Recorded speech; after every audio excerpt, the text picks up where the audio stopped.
আওয়ামী লীগকে ফিরতে কোনো ধরনের বাধা দিলে দেশে যে সংকট সৃষ্টি হবে তার দায়ভার আমাদের নিতে হবে এবং Awami League must come back. অবশ্যই Awami League must come back. যে সেনাবাহিনীকে নিয়ে কোথাও না কোথাও একটা ষড়যন্ত্র চলছে, এটা আমার স্পষ্ট মনে হচ্ছে। দেখেন, হাসনাত আব্দুল্লাহ খুবই ভালো একজন ছেলে, কিন্তু এদের যে উত্থানের সিস্টেমটা, আওয়ামী লীগের সাথে দীর্ঘ সখ্যতা, সাদ্দামদের সাথে দীর্ঘ ভালোবাসা, আওয়ামী লীগের আমলে সকল সুযোগ সুবিধা নেওয়া, তারপর একটা সময় এসে তারা এই যে জুলাই আগস্টের যে ভূমিকা সেখানে যথেষ্ট কৃতিত্ব রেখেছে। তো এরপর যেই কর্মকাণ্ডগুলো ঘটেছে সেখানেও তাদের ভূমিকা বা তাদের কথায় মানুষ কতটুকু বিশ্বাস করবে সেইটা একটা প্রেক্ষাপট। আর যখন এইবার খোদ আমাদের সেনাবাহিনী নিয়ে তারা অভিযোগ করছে, তার অভিযোগের মধ্যে বেশ কিছু জিনিস আমার কাছে মনে হয়েছে। যে তিনি যে বক্তব্যটা দিয়েছেন 11ই মার্চ দুপুর 2:30, আর আজকে হচ্ছে 21শে মার্চ। আমি যখন ভিডিওটি রেকর্ড করছি তখন ভোরবেলা বাংলাদেশ সময় আনুমানিক 5টা বাজে। এই 10 দিন ধরে কেন আপনি বিষয়টাকে চেপে গেলেন? হঠাৎ করে আপনার কেন মনে হলো আপনি এই ধরনের একটা স্ট্যাটাস দিলেন? খুবই চাঞ্চল্যকর এক তথ্য। গতকালকে যখন আমাদের ডক্টর ইউনূস তিনি আন্তর্জাতিক ক্রাইসিস যেই একটা ফোরাম আছে তাদের সাথে বলছিলেন যে আওয়ামী লীগকে নিষিদ্ধ করার পরিকল্পনা নেই, তবে শেখ হাসিনা সহ যারা অপরাধী তাদের বিচার এটা অবশ্যই হবে। এটা বাংলাদেশের মানুষ পজিটিভলি নিয়েছে, যারা অপরাধ করছে তাদের বিচার হবে। কিন্তু এখন হাসনাত আব্দুল্লাহ যে বক্তব্য দিয়েছেন, একটা স্ট্যাটাস দিয়েছেন, তিনি কি লিখছেন দেখেন। তার বক্তব্য যে 11ই মার্চ দুপুর 2:30 রিফাইন্ড আওয়ামী লীগ নামে একটা নতুন ষড়যন্ত্র নিয়ে আসার পরিকল্পনা চলছে। আর এটাকে কে রাখতেছে সামনে? সাবির হোসেন চৌধুরী, শিরিন শারমিন, তাপসকে সামনে রেখে পরিকল্পনা সাজানো হচ্ছে। তার বক্তব্য মানে হাসনাত সহ আরো 2 জনের কাছে ক্যান্টনমেন্ট থেকে মানে আমাদের সেনাবাহিনীর তরফ থেকে এই পরিকল্পনা উপস্থাপন করা হয়েছে। খুবই ভয়াবহ অভিযোগ। তবে আমি সেনাবাহিনীর উপর আস্থা রাখতে চাই। তার বক্তব্য, আমাদেরকে প্রস্তাব দেওয়া হয় আসন সমঝোতার বিনিময়ে আমরা যেন এই প্রস্তাব মেনে নেই। আমাদেরকে বলা হয় ইতিমধ্যে একাধিক রাজনৈতিক দলকেও এই প্রস্তাব দেওয়া হয়েছে, তারা শর্ত সাপেক্ষে আওয়ামী লীগকে পুনর্বাসনে রাজি হয়েছে।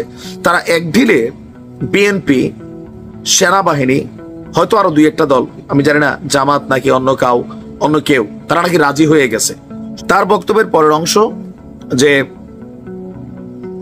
ওই দলগুলা শর্ত সাপেক্ষে আওয়ামী লীগকে পুনর্বাসনে রাজি হয়েছে। একটি বিরোধী দল থাকার চেয়ে একটি দুর্বল আওয়ামী লীগ সহ একাধিক বিরোধী দল থাকা নাকি ভালো। তো তার বক্তব্য, গত 2 দিন মিডিয়াতে আওয়ামী লীগের পক্ষে একাধিক রাজনীতিবিদ বয়ান দেওয়া শুরু করেছেন। আমাদেরকে আরো বলা হয়েছে, ক্যান্টনমেন্ট থেকে তাদেরকে বলছে রিফাইন্ড আওয়ামী লীগ নিয়ে যাদের করা হবে তারা এপ্রিল মে থেকে শেখ পরিবারের অপরাধ স্বীকার করবে, হাসিনাকে অস্বীকার করবে, বঙ্গবন্ধুর আওয়ামী লীগ করবে, এমন প্রতিশ্রুতি নিয়ে জনগণের সামনে হাজির হবে। আমাদেরকে এই প্রস্তাব দেওয়া হলে আমরা তৎক্ষণাৎ বিরোধিতা করি এবং জানাই যে আওয়ামী লীগের পুনর্বাসনের পরিকল্পনা বাদ দিয়ে আওয়ামী লীগের বিচার নিয়ে কাজ করো। তো তোমরা এটা কেন সাথে সাথে ওই দিন জাতির সামনে কেন জানাইলে না? 10 দিন ধরে কি নেগোসিয়েশন হইলো তোমাদের মধ্যে? এরপরে এক উত্তরে তাদেরকে বলা হয়েছে আওয়ামী লীগকে ফিরতে কোনো ধরনের বাধা দিলে দেশে যে সংকট সৃষ্টি হবে তার দায়ভার আমাদের নিতে হবে এবং Awami League must come back. অবশ্যই Awami League must come back. আমরা আবারও বলি, যারা আওয়ামী লীগের অন্যায় করেছে, অপরাধ করেছে, তাদের বিচার এটা পুরো জাতি চায়। শেখ হাসিনার বিচারও কিন্তু জাতি চায়, এটাতে দ্বিমত পোষণ করার কোনো কারণ নেই। কিন্তু দল হিসেবে একটা দলকে ব্যান করা, এটা আপনি এই যে বিশাল আওয়ামী লীগের জনগোষ্ঠী অনুসারী এদেরকে কোথায় নিবেন? এনসিপিতে? আচ্ছা, তারপরে তাদের বক্তব্য, তারা যখন বলছে যে আওয়ামী লীগ তো ক্ষমা চায় নাই, অপরাধ স্বীকার করে নাই, কিভাবে ক্ষমা করে দিবেন? অপরপক্ষ মানে তাদের বক্তব্যটা ক্যান্টনমেন্ট থেকে অপর বক্তব্যটা আসছে, you people know nothing, you lack wisdom and experience, মানে তোমাদের জ্ঞান এবং অভিজ্ঞতার অভাব আছে। We are in this service for at least 4 years, আমরা এই লাইনে 40 বছর কাজ করছি, তোমার বয়সের থেকে বেশি। তাছাড়া আওয়ামী লীগ ছাড়া অংশগ্রহণমূলক নির্বাচন হবে না। তারা উত্তরে বলে আওয়ামী লীগের সাথে কোনো ইনক্লুসিভ হতে পারে না, আওয়ামী লীগকে ফেরাতে হলে আমাদের লাশের উপর দিয়ে ফেরতে হবে, আওয়ামী লীগকে ফেরানোর চেষ্টা করলে যে সংকট তৈরি হবে তার দায়ভার আপনাদেরকে নিতে হবে। পরে মিটিং অসমাপ্ত রেখে তারা চলে আসে। তো দিন শেষে আবার সে বলছে, আজকেও ক্যান্টনমেন্টের চাপকে অস্বীকার করে আমি আবারও আপনাদের উপর ভরসা রাখতে চাই। এই পোস্ট দেওয়ার পর আমার কি হবে জানি না, আমাকে নানামুখী প্রেসারে পড়তে পারে। আওয়ামী লীগ নিষিদ্ধের প্রশ্নে কোনো ধরনের আপোষ করার সুযোগ নাই। মানে জনগণের অনুভূতি নিয়ে খেলাটাই দেশের রাজনীতিবিদদের একটা প্রধান কাজ, ধর্ম নিয়ে আর অনুভূতি নিয়ে। কেউ কেউ বলছেন, মানে নাগরিক পার্টির বিপরীতে গণ অধিকার পরিষদ বলছেন যে পাবলিকের সিম্পেথি নেওয়ার জন্য, জীবন একদম উঠাই দেওয়ার জন্য যে স্ট্যাটাস দিয়েছে এটাও একটা ভাওতাবাজি। আবার কেউ কেউ বলছেন, না ভাই, সত্যই হয়তো বা ক্যান্টনমেন্ট থেকে কোনো কিছু ঘটছে। আসলে কোনটা? জনগণকে আবার মূর্খা বানানো হচ্ছে, নাকি নিজেদের স্বার্থ কায়েমের জন্য নতুন প্ল্যান হচ্ছে? আসসালামু আলাইকুম। হঠাৎ করে গতকালকে থেকে মানে প্রেক্ষাপটটা একটু কেমন জানি হয়ে গেছে। আসলে সেনাবাহিনীকে নিয়ে কি নতুন ষড়যন্ত্র হচ্ছে, নাকি সেনাপ্রধানকে সরিয়ে দেওয়ার জন্য কোনো পরিকল্পনা হচ্ছে, নাকি রাষ্ট্রপতি সেনাপ্রধান দুইজনকে সরিয়ে দিয়ে নতুন আর একটা রাজত্ব কায়েমের চেষ্টা চলছে? আবার কেউ কেউ বলছেন, না, এই সেনাপ্রধান হচ্ছেন মূল ভিলেন। তো এই কেউ কেউ কারা? জাতীয় নাগরিক পার্টির যারা রাজনৈতিক নেতারা আছেন, পাশাপাশি সরকারের মধ্যে থাকা আসিফ মাহমুদ আছেন, সার্জিস আছেন, হাসনাত আছেন, তারা এক ধরনের বক্তব্য দিচ্ছেন। এবং তাদের যারা অনুসারীরা আওয়ামী লীগকে ইস্যুতে এই মধ্যে যারা নিজের রাজনৈতিক মাঠটা আবারও গরম হয়ে উঠেছে। 5ই আগস্টের আগে সেনাপ্রধানের ভূমিকা কি ছিল? ডক্টর মোহাম্মদ ইউনূসকে প্রধান উপদেষ্টা হিসাবে আসিফ বলছিল যে বুকে পাথর চাপা দিয়ে রাখে সেনাপ্রধান বলেছিলেন যে আমি এই সিদ্ধান্ত মেনে নিচ্ছি। আবার হাসনাদের যে দীর্ঘ স্টেটাস, যে ক্যান্টনমেন্ট থেকে মানে সেনাবাহিনী থেকে তাকে চাপ দেওয়া হচ্ছে, ইউ পিপল আর নাথিং ব্লা ব্লা ব্লা, আমরা শুনলাম।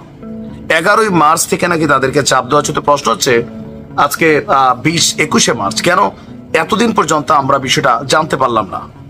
নাকি আবারও 32-এর ধানমন্ত্রীর সেই বাড়ি ভাঙার মতন হঠাৎ করে পিনাকিদা বা আরো যারা আছেন তাদের আর একটা পরিকল্পনা সফল হতে যাচ্ছে? মানুষ আসলে এদের কারে বিশ্বাস করবে, কারো করবে না, একটা কনফিউশন আছে। আবার আমরা দেশপ্রেমিক সেনাবাহিনীকেও অবিশ্বাস করতে পারি না।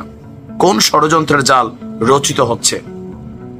তবে এই টোটাল অ্যাক্টিভিটিস গতকালকে থেকে যেটা হয়েছে, ডক্টর মোহাম্মদ ইউনূস যখন বললেন যে আওয়ামী লীগকে নিষিদ্ধ করার পরিকল্পনা এই সরকারের নেই, এরপর দেখলাম ডক্টর মোহাম্মদ ইউনূসের বিরুদ্ধেই ঢাবিতে রাতারাতি বিক্ষোভ শুরু হয়ে গেল।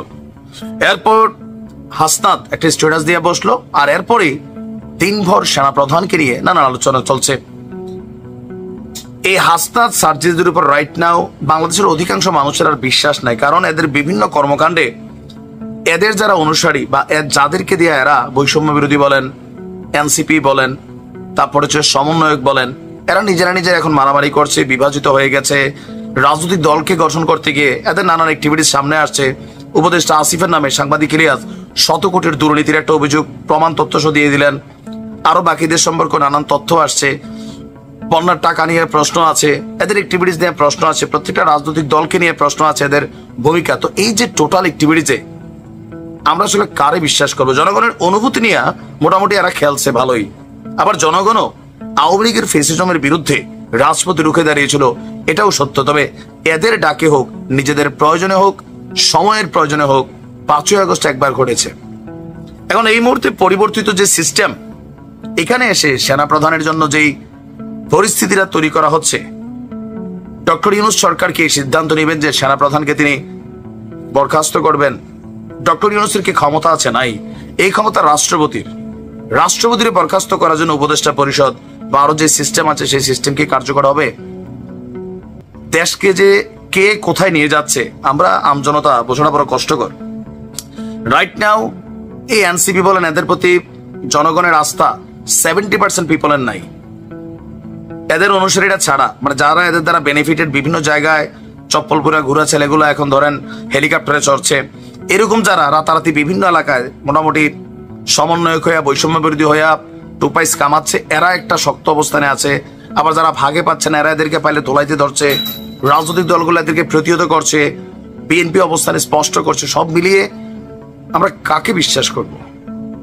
দেশকে আবার একটা সংকটের দিকে যাচ্ছে। সেনাপ্রধান কি আসলে ক্ষমতা হারাতে যাচ্ছেন?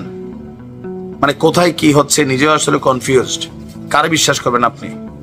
তাহলে রাতে কাটা শুরু করছে জাতীয় নাগরিক পার্টি। আর এই রেতে কাটা পর্যায়ে কারা হাত বাড়াচ্ছে, যাদের এই কনসেপ্টটা ভিতরে আছে, আমি মনে হয় এবার নমিনেশন পাবো না, তাহলে আর রাজনীতির লাভ কি? আবার আমাদের রাজনৈতিক নেতাদের একটা চরিত্র আছে, যিনি নমিনেশন পান তার যারা বিরোধী ক্যান্ডিডেট থাকে দলেরই, তিনি পাওয়ারে গেলে তাদেরকে সবার আগে এলাকা থেকে দৌড়ান, খেদান, মামলা দেন, হেনস্থা করেন। সো এই সিদ্ধান্তটা কোথাও না কোথাও হয়তো ওই জায়গা থেকে আসছে। খুলনায় গণঅভ্যুত্থানে নেতৃত্ব দেওয়া ছাত্রদের হাত ধরে সংগঠিত হচ্ছে নতুন দল জাতীয় নাগরিক পার্টি। বেশ কিছু জায়গায় তারা ইফতার মাহফিল করেছে। আর আগামী রোববার খুলনা ক্লাবে বড় পরিসরে গণঅভ্যুত্থানে যারা শহীদ, আহত পরিবার, রাজনৈতিক সামাজিক নেতা, তারপর সুধীবৃন্দ আছেন, তাদেরকে নিয়ে আর একটা ইফতার মাহফিলের কথা আছে। এরই মাঝখানে এখানে নাম উঠে এসেছে যে বৈষম্য বিরোধী ছাত্র আন্দোলনের সঙ্গে থাকা খুলনা মহানগর বিএনপি সাবেক কোষাধ্যক্ষ আরিফুর রহমান মিঠু, তিনি এনসিপিতে যোগ দিচ্ছেন। এটা ইতিমধ্যে আলোচনায় চলে এসেছে। ইভেন খুলনার কমিটিতে বড় একটা পদেই তাকে পাওয়া যাবে। কেন? কারণ বিএনপির কমিটিতে তিনি হয়তো বড় পদ পাওয়ার মতন যোগ্যতা নেই, অথবা তিনি পাবেন না, আশা করে নিছেন। সো নতুন দল, এখানে তার মূল্যায়ন হবে। আবার এনসিপিও চাচ্ছে কিছু ক্যারেক্টার, সারা বাংলাদেশে তারা প্রার্থী দিতে গেলে তাদের ক্যারেক্টার গুলোকে মানুষ চিনে না। সো লাইক বিএনপি, জামাত ইসলাম, আওয়ামী লীগ বাদ দিয়া বাকি যে পার্টিগুলো আছে সেখান থেকে যারা একটু ফেমাস লোকাল এরিয়াতে, তাদেরকে কিন্তু পিক করার একটা পরিকল্পনা আমরা দেখছি এনসিপির মধ্যে। এবং এনসিপি বলছে যে আপনার বৈষম্য বিরোধী ছাত্র আন্দোলন এবং জাতীয় নাগরিক কমিটির মধ্যে যারা, এই টিমটার মধ্যে যারা রাজনীতিতে আসতে চায় এবং সমমনা ছাত্র জনতা নিয়ে তারা রাজনীতি করতে চায়, তাদের নিয়ে নতুন দলের কমিটি গঠন করা হবে। নাগরিক কমিটির সেটআপই হচ্ছে নতুন দলের কাজ এগিয়ে নেওয়া। তো তারা এ নিয়ে বিভিন্ন জায়গায় আপনার বিভিন্ন রাজনৈতিক দল যারা একটু বড় বড় ব্যক্তিত্ব আছেন তাদের সাথেও যোগাযোগ রাখছেন। এদের মধ্যে যারা ম্যানেজ হচ্ছেন তাদেরকে তারা তাদের দলের মধ্যে জায়গা দিচ্ছেন। এখন এইভাবে জায়গা দিলে এটা বিএনপির জন্য ক্ষতিকর কেন এবার বলি।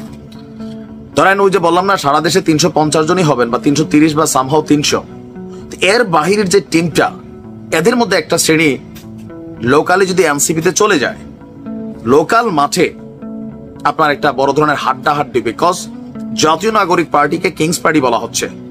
প্রশাসন থেকে শুরু করে সব জায়গায় তাদের একটা দৌরাত্ম্য আছে, পজিটিভ সুযোগ সুবিধা নেওয়ার একটা বিষয় আমরা দেখছি।